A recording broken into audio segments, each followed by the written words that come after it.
नमस्कार, study with Kanta channel पर आप सभी का हार्दिक स्वागत और अभिनंदन। पिछली क्लास में अपन ने वैष्णव संप्रदायों के बारे में चर्चा की थी। वैष्णव संप्रदायों में अपने रामानंद संप्रदाय, निम्बार्क संप्रदाय, गौड़ीय संप्रदाय और इसके अलावा पिछली क्लास में वल्लभ संप्रदाय पर डिटेल में चर्चा कर चुके थे। इसके अलावा अपन ने संत संप्रदाय में केवल और केवल जैन संत और मुस्लिम संत बाकी थे, जिन पर चर्चा करेंगे आज। और इसी के साथ अपना ये टॉपिक कंप्लीट हो जाएगा संत संप्रदाय का। तो अगली क्लास में अपन नए टॉपिक पर चर्चा करेंगे। तो आप कमेंट बॉक्स में बताना आपको अगला टॉपिक कौन सा पढ़ना है, ठीक है। तो आज अपन चर्चा करते हैं सबसे पहले जैन संतों के बारे में। जैन संत में किन किन को पढ़ेंगे अपन? सबसे पहले आचार्य भिक्षु स्वामी, इम्पोर्टेंट है, याद रखिएगा, क्योंकि पूछा गया है कि तेरा पंथ संप्रदाय किसने चलाया था, तो अपने आचार्य जैन भिक्षु स्वामी ने, ठीक है। तो आचार्य भिक्षु स्वामी जिनका जन्म पूछे तो कंटाल या पाली में हुआ था। कंटाल या पाली से ताल्लुक रखते हैं आचार्य भिक्षु स्वामी। इन्होंने तेरापंथ संप्रदाय की शुरुआत की थी। तेरापंथ संप्रदाय की शुरुआत और बता देती हूँ, इम्पोर्टेंट है, याद रखिएगा, तेरापंथ संप्रदाय, ठीक है। और इनकी मृत्यु होती है सीरियारी पाली में, ठीक है। सीरियारी पाली में इनकी मृत्यु हो जाती है आचार्य भिक्षु स्वामी की। उसके बाद में संत मिश्रीमल जी। संत मिश्रीमल जी ये भी जैन संत थे। इनका संबंध है जेतारण। जेतारण जो कि पहले पाली में था, अभी ब्यावर में है, तो फिर नया जिला बन गया ब्यावर, तो फिर ब्यावर से ताल्लुक रखते हैं अपने संत मिश्रीमल जी। और इन्होंने ब्यावर में ही पवन धाम की स्थापना की थी। तो पवन धाम की स्थापना कहाँ और किसने की थी पूछे तो अपने जेतावरण ब्यावर में मिश्री लाल जी के द्वारा की गई थी। आचार्य महाप्रज्ञ। आचार्य महाप्रज्ञ का संबंध रहा है अपने टमकोर झुंझुनू से। कहाँ से?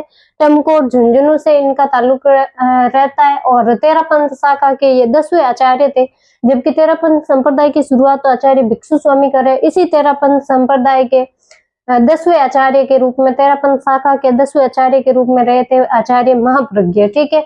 इन्होंने अणुव्रत आंदोलन में भी महत्वपूर्ण भूमिका निभाई थी। हालांकि अणुव्रत आंदोलन है जो आचार्य तुलसी के द्वारा प्रारंभ किया गया था, लेकिन इनकी भी महत्वपूर्ण भूमिका रही थी आचार्य महाप्रज्ञ की भी, ठीक है। 1979 में इन्होंने साइंस ऑफ लिविंग की शुरुआत की थी। किसके लिए की थी? कि तो चरित्र निर्माण और समाज में चरित्र निर्माण और सबके सर्वांगीण विकास के लिए इन्होंने साइंस ऑफ लिविंग की शुरुआत की थी। कब की थी? तो 1979 में, ठीक है। 2001 में इन्होंने अहिंसा यात्रा की शुरुआत की थी। आचार्य महाप्रज्ञ ने 2001 में अहिंसा यात्रा की शुरुआत कहाँ से की थी पूछे तो सुजानगढ़ से की थी, ठीक है। सुजानगढ़ से अहिंसा यात्रा की शुरुआत करते हैं। 2003 में जब राष्ट्रपति एपीजे अब्दुल कलाम ने एक धर्म सम्मेलन बुलाया था, कहाँ पे बुलाया पूछे तो सूरत में, ठीक है। सूरत में एक धर्म सम्मेलन का आयोजन किया था। उस धर्म सम्मेलन की अध्यक्षता भी करते हैं अपने कौन? आचार्य महाप्रज्ञ, ठीक है। ये इंपॉर्टेंट है, याद रखिएगा, क्योंकि इन्होंने एपीजे अब्दुल कलाम द्वारा आयोजित धर्म सम्मेलन जो सूरत में आयोजित किया गया था उसकी अध्यक्षता भी की थी। इसके अलावा इन्होंने साइंस ऑफ लिविंग की शुरुआत करते हैं यही अहिंसा यात्रा की शुरुआत सुजानगढ़ से करता है। और इन्होंने 2 पुस्तकें लिखी है जो कि इम्पोर्टेंट है, the family and nation, the family and nation और economic of Mahavir, economics of Mahavir, याद रखिएगा, ठीक है। The family of nation, the family and nation और इकोनॉमिक्स ऑफ महावीर, ये 2 इनकी पुस्तकें रही है। उसके बाद में अपने आचार्य तुलसी, ये भी जैन संत थे आचार्य तुलसी। इनका संबंध रहा है अपने लाडनू से। लाडनू जो कि पहले नागौर में था, अभी अपने डीडवाना कुचामन जिला खुद बन गया है, तो डीडवाना कुचामन में है अपने लाडनू, जहाँ से संबंध रखते हैं कौन? आचार्य तुलसी जी। ये भी तेरापंथ शाखा के 9वें आचार्य के रूप में जाने जाते हैं। 9वें आचार्य थे आचार्य तुलसी, जबकि 10वें थे आचार्य महाप्रज्ञ, ठीक है। इन्होंने 1949 में अणुव्रत आंदोलन की शुरुआत की, जबकि महाप्रज्ञ जी के तो आंदोलन में महत्वपूर्ण भूमिका रही थी, जबकि अणुव्रत आंदोलन की शुरुआत अभी बताया भी था कि आचार्य तुलसी जी के द्वारा की गई थी। अणुव्रत आंदोलन की शुरुआत कहाँ से की पूछे तो सरदार शहर चूरू से। सरदार साहब चूरू से इन्होंने अणुव्रत आंदोलन की शुरुआत की थी। अणुव्रत आंदोलन किस लिए चलाया गया था? तो इथिक्स यानी नैतिक मूल्यों का विकास करने के लिए, समाज में नैतिक मूल्यों का विकास करने के लिए उन्होंने ये अणुव्रत आंदोलन चलाया था। कहाँ से चलाया था पूछे तो सुजानगढ़ से, चूरू से चलाया था, ठीक है। किसने चलाया था? तो आचार्य तुलसी ने। 1991 में 1991 में इन्होंने लाडनू में जैन विश्व भारती विश्वविद्यालय की स्थापना की थी। कहाँ पे की थी? तो लाडनू में। लाडनू बोले तो डीडवाना कुचामन जिले में, ठीक है। जैन विश्व भारती विश्वविद्यालय की स्थापना 1994 में इन्होंने सुजानगढ़ में ही मर्यादा महोत्सव का आयोजन किया था। मर्यादा महोत्सव का आयोजन 1994 में सुजानगढ़ में किया था और इनका एक कथन था कि इंसान पहले इंसान है और फिर हिंदू और मुसलमान है। इंसान पहले इंसान है और फिर हिंदू और मुसलमान है, यानी कि ये इंसानियत को समझते थे, इंसान को इंसान मानते थे, ये धर्म में भेदभाव नहीं करते थे, हिंदू मुस्लिम एकता की बात करते थे। तो इसलिए वे कहते हैं कि इंसान पहले इंसान है और बाद में हिंदू और मुसलमान है। तो इनका ये प्रसिद्ध कथन रहा है आचार्य तुलसी जी का। इसके साथ ही अपने ये जैन संत कंप्लीट हो गए। उसके बाद में चर्चा करते हैं मुस्लिम संत की। मुस्लिम संत में सबसे पहले अपने लालदास जी की चर्चा अपन ने कर दी है, पहले ही कर दी है लालदास जी की। लालदास जी के बाद में ख्वाजा मोइनुद्दीन चिश्ती। ख्वाजा मोइनुद्दीन चिश्ती जो कि संजर ईरान से थे। कहाँ से थे? तो संजर ईरान से थे। इनके गुरु थे उस्मान हारून ख्वाजा। उस्मान हारून ख्वाजा इनके गुरु थे और इनका संबंध ईरान से था। ये पृथ्वीराज चौहान अजमेर के शासक थे। पृथ्वीराज चौहान उनके समय भारत आते हैं और भारत आकर के अपने राजस्थान के अंदर अजमेर को अपना केंद्र बनाते हैं और अजमेर को केंद्र बनाते हैं, जहाँ यहाँ पे अजमेर दरगाह का निर्माण किया जाता है। दिल्ली के शासक इल्तुतमिश के द्वारा निर्माण प्रारंभ किया जाता है और वही मालवा के शासक गयासुद्दीन खिलजी के द्वारा इसका निर्माण पूरा करवाया जाता है अजमेर दरगाह का, जो इनके लिए करवाई गई थी ख्वाजा मोइनुद्दीन चिश्ती की दरगाह। ठीक है। मोहम्मद गोरी था, दिल्ली के शासक मोहम्मद गोरी ने सुल्तान उल हिंद की उपाधि दी थी। ठीक है। मोहम्मद गोरी ने ख्वाजा मोइनुद्दीन चिश्ती को सुल्तान उल हिंद की उपाधि किसने दी थी? तो मोहम्मद गोरी ने दी थी। किसको दी थी? तो ख्वाजा मोइनुद्दीन चिश्ती को दी थी। जो ये अजमेर दरगाह थे, यहाँ पे जिन्होंने अपना केंद्र बनाया था, इन्होंने अपना, तो यहाँ इसका निर्माण करवाया था। शुरू तो करवाया था इल्तुतमिश ने और पूरा करवाया था मालवा शासक गयासुद्दीन खिलजी ने। और यहाँ पर सबसे पहले आने वाला शासक कौन था? सुल्तान कौन था? तो मोहम्मद बिन तुगलक। मोहम्मद बिन तुगलक है जो अजमेर दरगाह में आने वाला प्रथम सुल्तान था। ठीक है। यहाँ पे अकबर है जो 14 बार आया था। कितनी बार? 14 बार अकबर आया था यहाँ पे और कुल 14 बार आया था और 18 गांव इसने यहाँ पे दान में दिए थे। किसको? इस दरगाह को 18 गांव दान में दिए थे। हालांकि अपने कई राजस्थान के शासकों ने भी यहाँ पे आए थे और यहाँ पे कई गांव दान में दिए। उनका याद नहीं रखना है, अकबर का याद रख लेना थोड़े कि 14 बार आया था अकबर यहाँ पे और कुल 18 गांव इसने दरगाह को दान में दिए थे। यहाँ पे उर्स कब लगता है पूछे आपको? तो रजब की तारीख 1 तारीख से 6 तारीख तक यहाँ पे उर्स लगता है। रजब माह की 1 तारीख से 6 तारीख तक यहाँ पे उर्स लगता है। और इस उर्स की शुरुआत कैसे होती है? तो भीलवाड़ा का गोरी परिवार होता है। भीलवाड़ा का एक गोरी परिवार के द्वारा एक झंडा चढ़ाया जाता है। झंडा चढ़ा करके इस उर्स का प्रारंभ होता है। ठीक है। और यहाँ पे ध्यान रखने वाली एक बात यह भी है कि औरंगजेब की बहन थी जहान आरा। औरंगजेब की बहन कौन थी? जहान आरा। वो भी यहाँ पे आई थी और यहाँ पे इन्होंने ख्वाजा मोइनुद्दीन चिश्ती की जीवनी के बारे में लिखा था। जीवनी जो कि मुनीस अल अखा के रूप में जानी जाती है। तो मुनीस अल अखा जो कि और इनकी ख्वाजा मोइनुद्दीन चिश्ती की जीवनी है, किसने लिखी थी? तो औरंगजेब की बहन जहान आरा के द्वारा लिखी गई थी। ठीक है।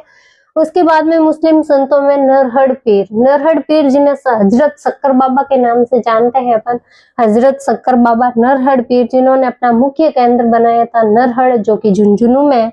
यहाँ पे मेला भरता है भाद्रपद कृष्ण अष्टमी यानी कृष्ण जन्माष्टमी के दिन यहाँ पे मेला पड़ता है।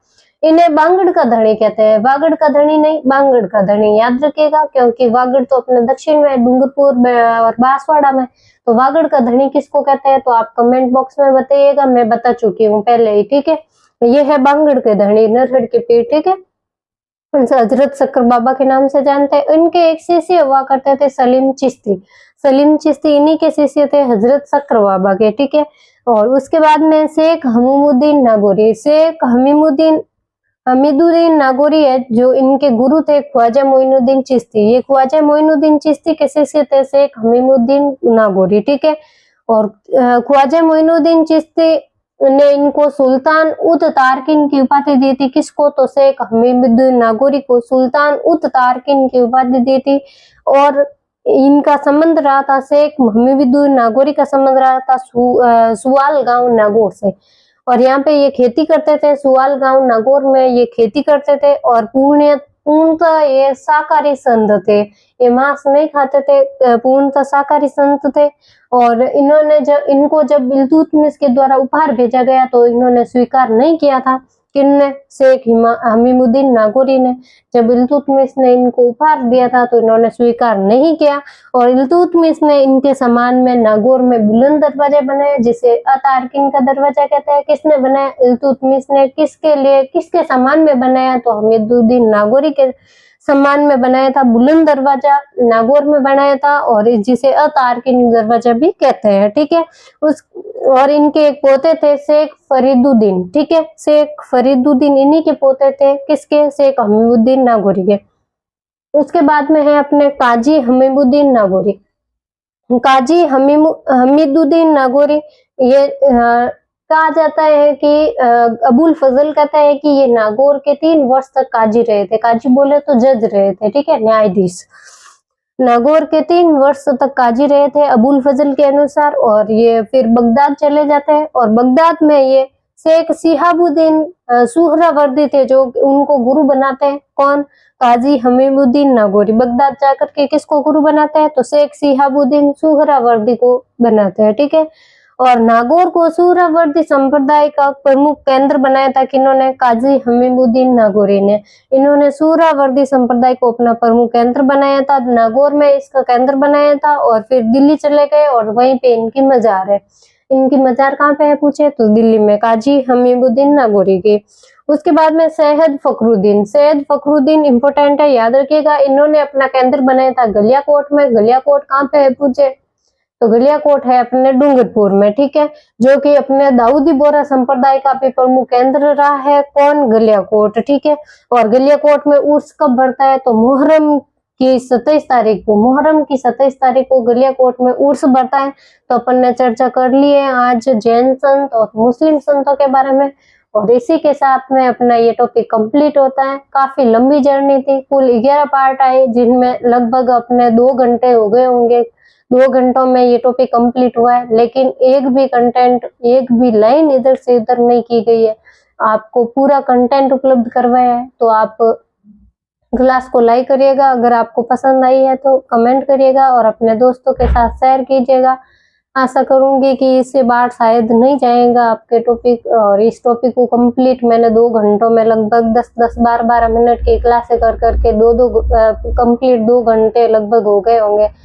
इनको बाद में मर्ज करके एक वीडियो में भी डाल दूंगी ताकि आपको देखने में आसानी होगी, अलग अलग पार्ट में नहीं देखना पड़ेगा। ठीक है, तो अभी के लिए इतना ही। अगर आपको क्लास की पीडीएफ चाहिए तो टेलीग्राम चैनल पे मिल जाएगी। वहाँ का लिंक आपको डिस्क्रिप्शन में दे ही रखा है, वहाँ से ज्वाइन कर लेना टेलीग्राम चैनल। तो क्लास की पीडीएफ वहाँ पे मिल जाएगी ताकि आपको रिवीजन करने में आसानी होगी। ठीक है, फिर मिलते हैं अगली क्लास में। अभी के लिए इतना ही। अगली क्लास में कौन सा टॉपिक पढ़ना है आपको तो बता दीजिएगा आप, और वो कमेंट बॉक्स में बता देना ताकि कल वही टॉपिक पढ़ेंगे। ठीक है, फिर मिलते हैं अगले क्लास में। तब तक के लिए धन्यवाद। जय हिंद, जय भारत।